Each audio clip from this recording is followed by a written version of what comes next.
Disclaimer. None of the songs, including intro, artworks, including thumbnail, or characters in the video are mine. This is not an accurate portrayal of the characters. This is not a defamation of character either. This is only for entertainment. Warning. Foul language, grammatical mistakes, typographical errors.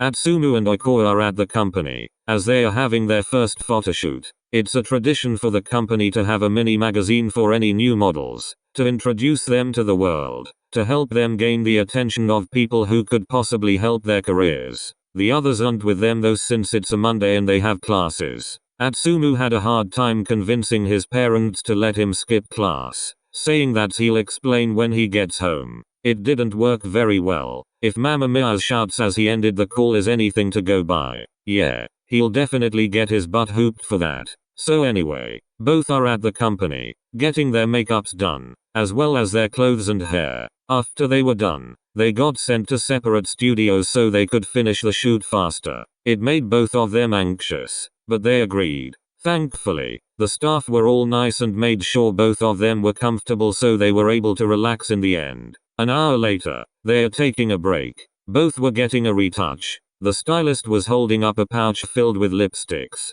trying to see what would suit Atsumu best. Can you hold this please Atsumu-san? I'll be right back. The stylist handed the lipstick that Atsumu originally used. Atsumu took it and brought it up to his nose. He didn't know lipsticks could smell so delicious. Does it taste as good as it smells? Atsumu needed answers. So he poked the tip of his tongue out, wanting to taste it but also reluctant to do so. He figured licking the lipstick was too unsanitary. He began to put his hand down. Atsumu was too focused on his task so he forgot where he was. He jumped slightly as his mouth opened in shock. But when he jumped, the hand that was holding the lipstick close to his face twitched and almost the entire thing was pressed on his tongue. So now he has a lot of lipstick on his tongue. As if that wasn't enough, a flash appeared and took a picture of what happened. Atsumu what? Oikoa saw Atsumu's tongue hanging out of his mouth and he also saw the lipstick sticking on it. Ha ha ha ha ha ha ha. Iasante stood. Oikoa was almost on the floor now as he laughed soundlessly. I can't breathe. Staff. Atsumu. HWHXJSJ. I can't breathe. Atsumu would normally be extremely happy at seeing his best friend laugh so openly but he can't enjoy the moment because there's still bad tasting lipstick on his tongue. Oikoa was dying of laughter on the floor. Just then, Ayumi came close with a towel in hand, an amused look in her eyes. Atsumu bowed down so she could wipe it off his tongue gently and not ruin his makeup while Atsumu is just cupping his chin, afraid that drool will drip down. Oikoa is still wheezing on the floor. After their break, both were led to their own studios and prepared for the next shoot. Oikoa was handed a bouquet of flowers as he waited for the staff to finish adding the last details to his background. Unable to resist himself, he brought the flowers up to his nose and breathed it in, some particles entering his system and made him sneeze the same time a flash went off. Oikoa blinked. Hey. The others laughed as Oikoa blushed. He did notice that their teasing is not mean though. It's the sort of teasing that happens between friends. The kind of teasing he thought he had with his friends. Oikoa shook his head off negative thoughts and laughed along with them. When Atsumu and Oikoa got home, Midorima and Kagami's apartment, they were met with a surprise. Oikoa blinked at the beautiful girl in front of him, then blushed when he noticed her state of undress. Wow, what? Hi, I'm Alex. You must be Oikoa. Oikoa just squeaked on reply, still confused at the beautiful girl in front of him that's so casually drinking coffee in mismatched underwear. The girl, Alex, stood up and embraced Oikoa and kissed him on the cheek. Oikoa choked, his entire body flushing as he stuttered out incoherent words. Oh, I'm sorry I didn't introduce myself properly. I'm Tiger's mentor. At the mention of Kagami, Oikoa relaxed. Mr. Kitty Cat? Alex blinked, then laughed. Mr. Kitty Cat? Oh, that's precious. I'm going to tell Tatsuya. Oikoa watched Alex laugh evilly at her phone for a few moments before she carelessly threw her phone behind her. After that, it was surprisingly easy to talk to Alex. Despite her outfit, they talked about everything and anything, jumping from one random topic to another. They talked so much about so many different topics that Oikoa no longer remembers what most of them are. But it was fun with Alex. She had this comforting presence that relaxed Oikoa, made him forget his problems just for a bit. Alex kind of felt like a, dare he say it, mother. Talking with Alex made him feel like a son just bonding with his mother. The only thing he remembers about their topics is that not only are they enjoyable, they are also educational. They felt like advice, even if he doesn't know where to use them yet. After they got tired of sitting at the couch, Oikoa went to the kitchen to prepare some snacks while Alex made a fort and prepared a movie in the living room. They lied down in the fort, eating and talking again while sometimes glancing at the movie they are watching until they both eventually fell asleep. The sight of Oikoa and an almost naked Alex cuddling in a fort almost gave Kagami a heart attack. Atsumu looked at the man standing in front of Midorima's apartment. Hi. How may I help you? The man looked at him with his head tilted to the side, a look of confusion on his face. Hi. I'm Midorima Kisho, Shintaro's father. And you are? Atsumu blinked in surprise. Hi. I'm Mia Atsumu, sir. I'm Ruru's. Midorima-kun's friend. Upon second glance, Atsumu should have known that this person was Midorima's father. They look alike except perhaps the hair. Atsumu was more occupied with the fact that Midorima's name sounded foreign in his tongue. It sounded weird. Also the fact that he doesn't know how to address the man in front of him. Nice to meet you, Mia-kun. Call me Atsumu. I have a twin, so I'm not used to being called by my last name, sir. Kisho chuckled and Atsumu blushed. Oh no, he's hot!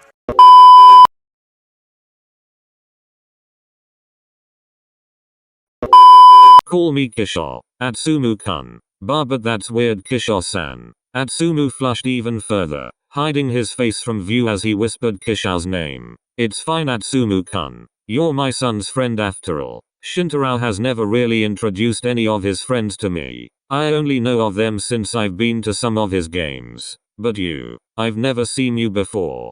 Kisho studied Atsumu properly while Atsumu fidgeted under his gaze. We just met each other, sir. Kisho-san. We met in Hokkaido and well, things happened and I'm staying with him for a while. Kisho blinked in surprise. He knows how much his son values his own space and privacy, so knowing that he let someone stay with him, even for just a few days, is surprising to him. Oh right, let's go in. Kisho-san. Atsumu went to open the door to Midorima's apartment while Kisho blinked in surprise once more. He supposed it makes sense for Atsumu to have his own key when he lives there, but again, it's surprising that his son would allow someone, especially someone he has only known for days, unmonitored access to his things when he knows that not even Akashi or Takao does. Sorry for the mess, Kisho-san. I'm packing my things since I'm going back home today, so it's a bit messy. Atsumu walked inside the apartment while Kisho followed, raising an eyebrow at the mess or lack thereof.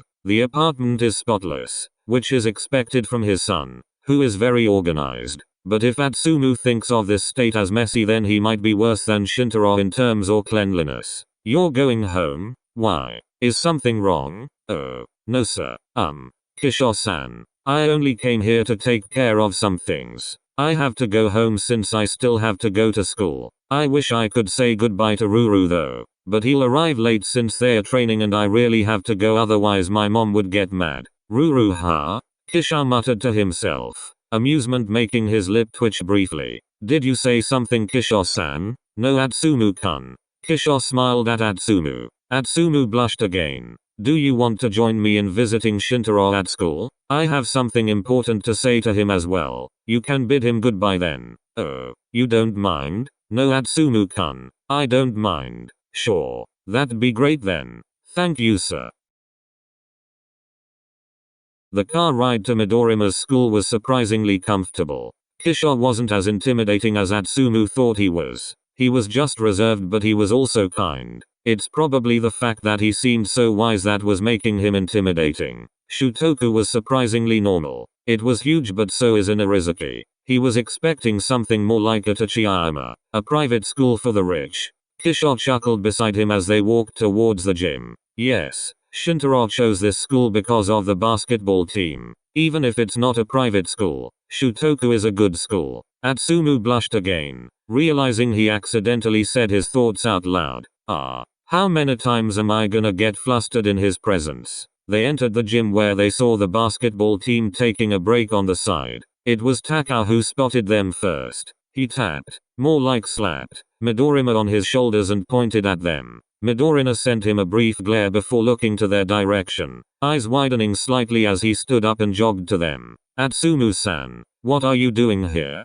Kisho drooped beside Atsumu, whispering something under his breath. Atsumu only caught the words crush, forget and father, which isn't really enough for him to understand. Kisho-san, are you okay? Kisho-san, wait, Dad. Kisho brightened. Shintaro. He stepped forward to pull his son in his embrace, but Midorima stepped back as he squinted his eyes at his father, a faint red blush covering his cheek. Atsumu blinked in surprise at the sudden change in Kisho's demeanor. What are you doing here?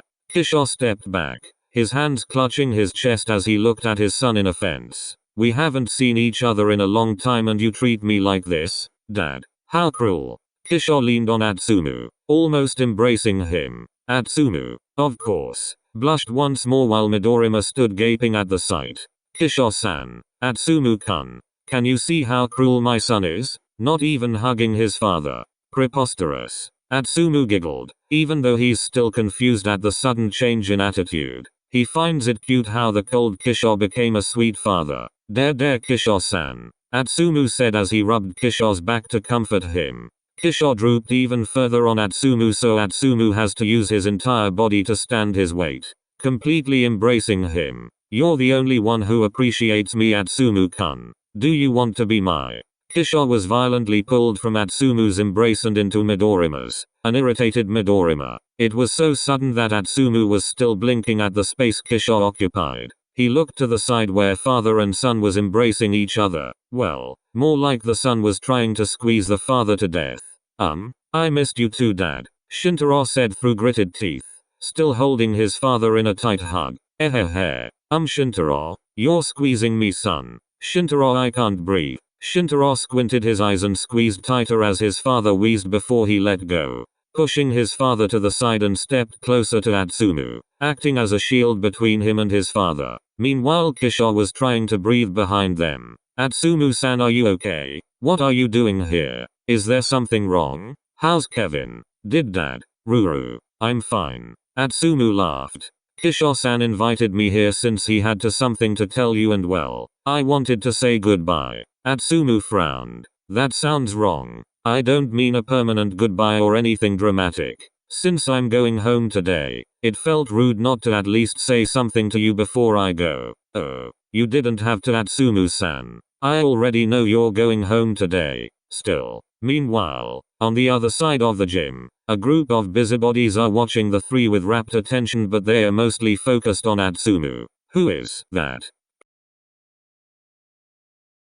Please tell me that's Midorima's cousin or something. Oh shit, is he? I honestly don't care if he is. I'm willing to be Midorima's brother-in-law if he's the one I marry. Takao laughed at his senpais. That, my dear senpais, is Tsumu babe, Shin-chan's future boyfriend. Hopefully, at least. No way. Tsunderima getting a boyfriend. And a hottie. Takao laughed once more as his senpais tried to formulate a plan to steal Atsumu from Midorima. Wait, is he the one who painted your nails? Takao grinned. Yup. Oh well, in that case, I'd be showing it off too if someone that pretty painted them. Takao laughed, remembering their senpais' reactions when Midorima entered the gym with his fingers untaped. They all looked so confused, it's funny. What was even more hilarious was the look of shock on their faces when they saw his painted nails. Naturally, they tried to tease him, but it didn't work.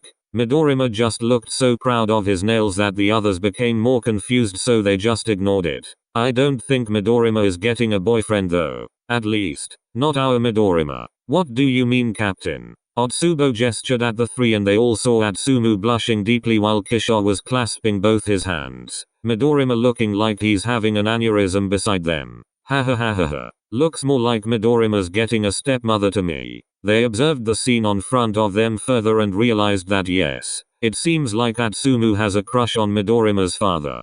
PFFT. Bwahahaha. Lmao what? Holy hahaha. Their loud laughter gained the attention of the three at the entrance. Midorima took one look at them and immediately knew they were laughing at him. Atsumu was confused. Kisho just glanced at them then brought his attention back to Atsumu. Promise to join me for dinner next time, Atsumu-kun? Here, I'll even give you the address and my number. You're welcome to visit anytime. Dad. Shintaro. You can come join us too. What? Father and son bickered and Atsumu just stood there watching them with an amused smile. Kagami stood in shock as he stared at the sight before him. He felt his body getting hotter so he took a breath, trying to quell his temper. Okay tiger, breathe. Just breathe. Inhale. Exhale. Inhale. Exhale. Kagami just continued to breathe for a minute, ignoring the scene in front of him. Okay, I'm calm. Calm. Very, very calm. He peeked at the scene in front of him again and almost lost his control, but he regained it at the last second. He puffed out a breath as he stomped forward, but gently, to the two sleeping figures on his floor. He crouched at the heads of the sleeping figures, gently moved his hand to avoid Oikoa and immediately took hold of Alex's cheeks, pinching it. Ouch. Kagami slapped a hand to Alex's mouth at her exclamation and then peeked at Oikoa, then breathed a sigh of relief when he didn't wake up. He then dragged, but gently, Alex to the kitchen. Oh hey tiger, you're home. Alex yawned and stretched her hands above her head. What are you doing? Kagami yelled. Why are you whispering? And I'm visiting you. Be grateful. Kagami gritted his teeth to stop himself from shaking his nonchalant mentor. He focused on another thing instead. What are you wearing? Kagami rummaged through his bag and took out his extra clothes and threw it at Alex. Alex just rolled her eyes. What's wrong? I always dress like this. I have a guest. Toru doesn't mind. Toru. Kagami shouted. Alex just ignored him. Speaking of Toru, I actually came here specifically for him. Why didn't you tell me about him? Kagami sighed then reluctantly answered. Because I know you're going to make a big deal out of it. How did you even know about him? Tatsuya, is Alex's only answer. Kagami just rolled his eyes as he leaned on the sink. Of course. Alex and Himuro has always been so interested in his love life, or lack thereof. They've taken it upon themselves to find people for him because he won't take matter into his own hands. He kept on telling them that he's not interested, but they still keep on trying. It's not like he's never had a crush. He has. He had a crush on Himuro once. He even had a crush on Kuroko. But that doesn't seem to matter to them. To be fair, all his crushes never lasted even a week. Maybe it's embarrassing to some, but Kagami has never been in a relationship before. He's also a virgin. And he hasn't gotten his first kiss yet. And Kagami doesn't care. All Kagami ever really cared about is basketball. Tiger, look. He's just a friend, okay? You're a friend to him, but he's more than that to you. Kagami sighed as he massaged his temple. Maybe you should try and confess. Make him see that you don't see him as just a friend. Alex, you don't understand. Of course I do. You met a gorgeous, intelligent, kind, funny human being and developed a crush. He's not just a crush, okay? Kagami accidentally shouted before pausing, trying to listen if Oikoa woke up. Realizing that he hasn't, he continued in a quieter voice. I'm in love with him. Alex's mouth dropped open in surprise. It's rare for Kagami to get a crush since he's not really looking for one. And even when he does get a crush and they tease him about it, he never really cared enough to be affected with their teasing. And now he's suddenly declaring he's in love with someone. Then isn't that more of a reason to confess? You really don't understand. Then make me understand. Oikoa-san. I don't see him as just a friend. You're right. But I don't want him as more either. Wait, what? Why? Is this some kind of focusing on your career thing? No. It's not that. Then what? He's hurt. Alex furrowed her eyebrows in confusion. He's in love with someone. Someone who betrayed him. Who cheated on him. Right now, he's vulnerable and attached to me because I saved him that day. Because I've been taking care of him since that day. And if I pursue him, I feel like I've taken advantage of his vulnerability. He trusts me right now and I'm not about to take advantage of that. I love him. I'm in love with him. And yes, I don't see him as just a friend because he's more than that to me. but I don't really care if he's not ever going to look at me the same way I look at him. I just want him to be happy. It's going to hurt, I know, but just seeing him smile genuinely, hearing him laugh, is enough for me. It's worth it. He's worth it. They both stood in the silence left behind by Kagami's speech. Alex is speechless at the intensity of Kagami's emotions. When he talked, he didn't look hurt. He didn't look like someone trying to convince themselves.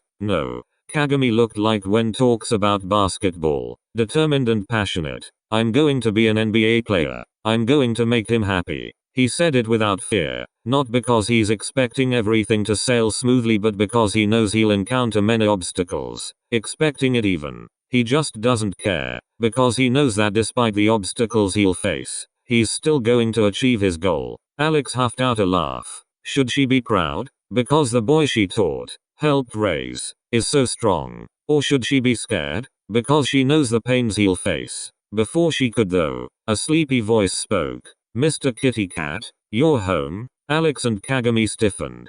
Kagami more so than Alex. He went pale, his entire body shivering as he resisted the urge to empty his stomach. Toru, you're awake. Alex gave Oikawa a strained smile as she took worried glances at Kagami. Yeah, Oikawa said as he yawned. I'm sorry, did we wake you up? No, I woke up because I was cold. Alex bit her lip as she asked the question she was dreading the answer for. Did you hear our conversation? I heard it. The two stiffened again. Kagami looks like he was about to cry. But I didn't understand anything. Your voices were muffled. Alex relaxed but Kagami didn't. Doubts were swirling in his mind. He was pulled out of his worried when he felt a smaller hand on his. Mr. Kitty Cat, are you okay? Oikawa peeked at Kagami's face worriedly. I'm sorry if I interrupted your conversation. I promise I didn't hear anything. Your voices were too quiet for me to hear. Plus, you were speaking in English and I'm not fluent in it. Kagami finally looked down and searched Oikawa's eyes, finding nothing but truth in them. He sagged as relief flooded his system. Oikawa caught him, making him stumble slightly before Kagami circled his waist to balance him as he stood properly, burying his face on Oikawa's neck. It's fine, Oikawa-san. The topic was just personal. Oikawa hummed. You don't have to explain. I understand. Oikawa mumbled as he wiggled closer to Kagami's body. Warm.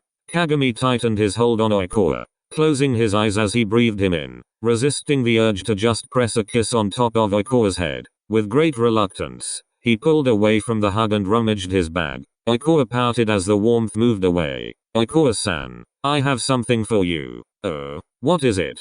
Kagami gently laid a flower pot on top of Oikawa's arms. Oof. Oikawa was surprised at the size of the beautiful flowers. He adjusted his grip on the pot, hugging it. He was admiring it when Kagami spoke again. It's called amaryllis.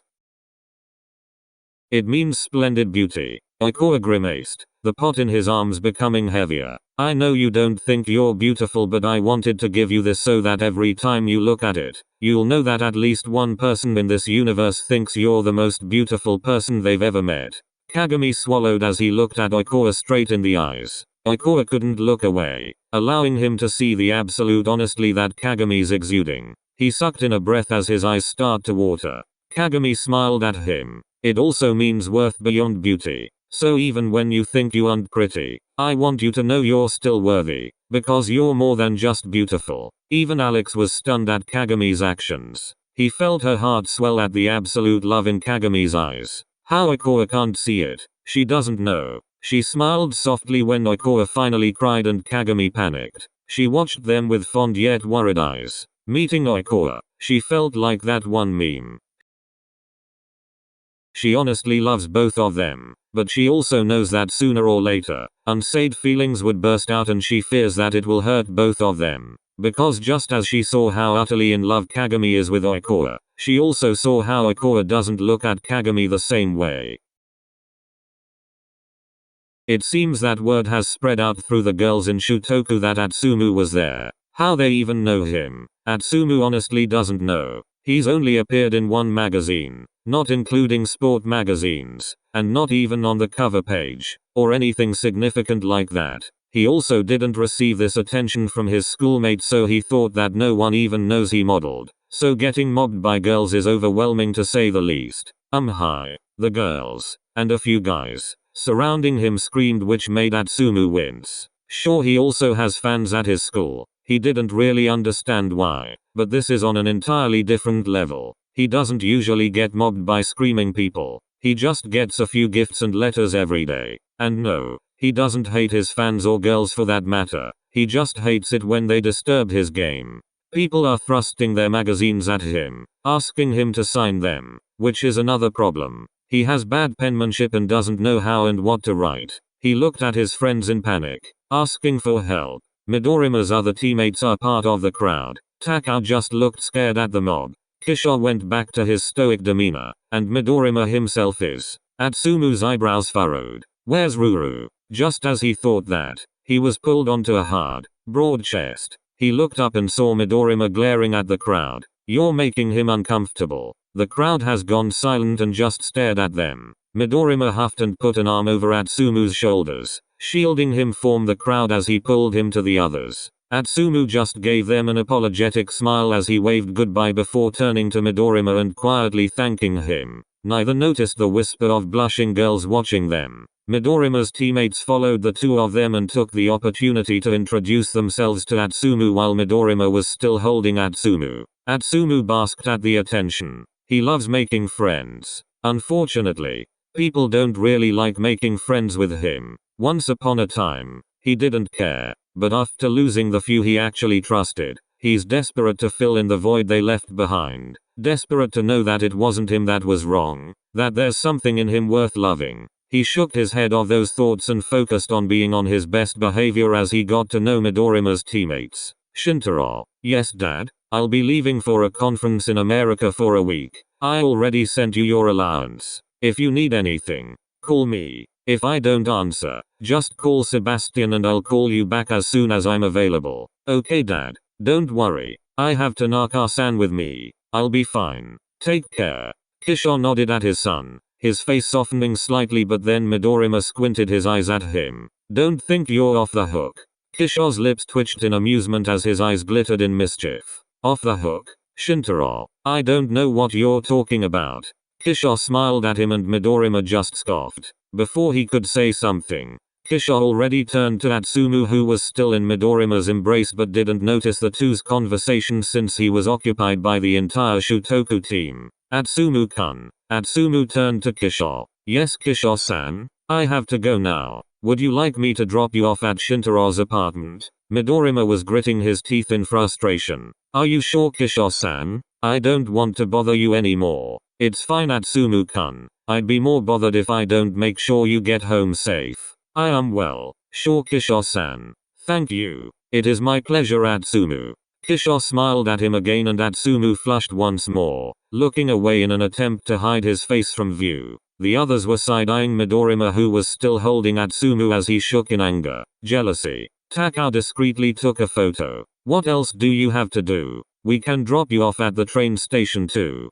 Kishore-san, I insist, Atsumu-kun. You don't have to worry. You're never a bother. Midorima unconsciously tightened his hold on Atsumu's shoulder as he glared at his father, gaining Atsumu's attention. Ruru, are you done with your practice? Midorima blinked at Atsumu, then glared at his senpais. Now, he wouldn't normally disrespect them like that, but right now, he doesn't care. He doesn't even know what's making him feel this way, or what he's feeling. All he knows is that he doesn't want his dad near Atsumu, especially alone. Otsubo took pity on Midorima but made a mental note to punish him for the glare next time. Okay guys, we're going to end our session early. Let's start cleanup. Midorima, you can go home early since you have company. You'll just be in charge of cleanup tomorrow. Midorima nodded.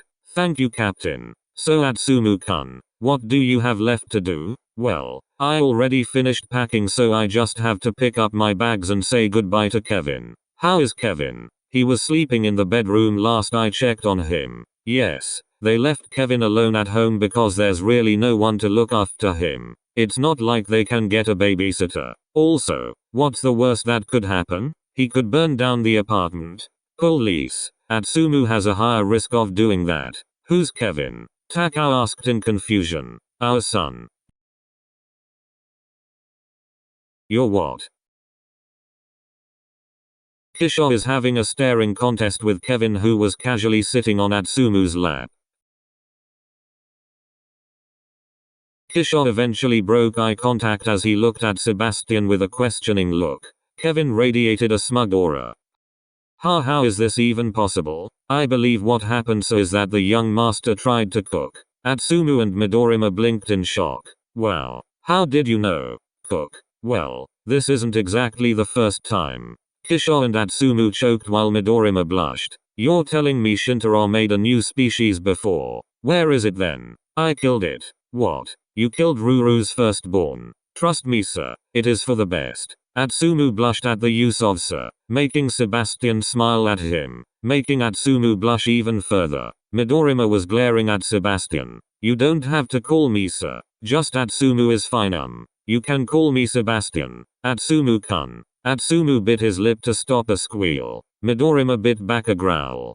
Kisho and Sebastian was looking at him with extremely amused faces. Sebastian cleared his throat to break the tension. As I was saying, getting rid of young master's firstborn was for the best. Kevin is clearly made of love. Sebastian bowed down and petted Kevin, which made the slime bubble in happiness. Atsumu blushed once more at how close they are. Young master's firstborn wasn't. If I had to describe it, I'd say it looked like if a black sea devil was pulled out of the ocean. The three tilted their heads in confusion. An even uglier version of Venom. Oh. Atsumu grimaced at the image his mind provided. It also tried to take a bite out of me. Right. Well. Kisho stepped forward and got down on one knee in front of Atsumu, which made Atsumu blush and Midorima's eye to twitch. May I? Kisho gestured to Kevin and Atsumu gently handed Kevin to Kisho. Hi Kevin. I'm Kisho, your grandfather. Kevin bubbled happily in Kisho's hold. Atsumu was too enamored with the sight to see Midorima pouting behind him. Kisho did though, and he smiled teasingly at his son. Gucci Gang and Kagami group chat. I have tea. Everyone is online. Taka, I swear to God. I sensed tension and came as fast as I could. Uoti. Ahoho Midorima blackmail. Share. Guess what? Atsumu-san has a crush on Shin-chan's dad. No he doesn't. Ha ha ha ha. Lmeo what? PFFT. I said he doesn't. Why are you so affected, I wonder? Face rolling on the floor laughing. Skull. Clown face. Rockful. You don't get to laugh, Tiger. Oikoa-san has a crush on Alex. WTF, no he doesn't. Insert picture of Oikoa and Alex in undies cuddling while Oikoa blushes. WTF Kuroko, how TF did you get that? Kissing face with open eyes. Peace hand sign. It's getting your crushes stolen by you, parent parental figure for me. Akashi LMFAO. Face rolling on the floor laughing. Loudly crying face. Staff. WTF. I don't have a crush on Atsumu-san. Cap. AOT is online. AOT is offline. Babe face rolling on the floor laughing. He literally just went online to send that loudly crying face. Skull. A crown for that Tsundere king. Tsunderima left the chat. Clown face. Shin-chan, come back here. You still have to tell us about your son. Hawkeye added Tsunderima to the chat. No. Tsunderima left the chat. WTF, what son? Him and Sumu babe adopted someone named Kevin. You named your son Kevin? That's what you focused on?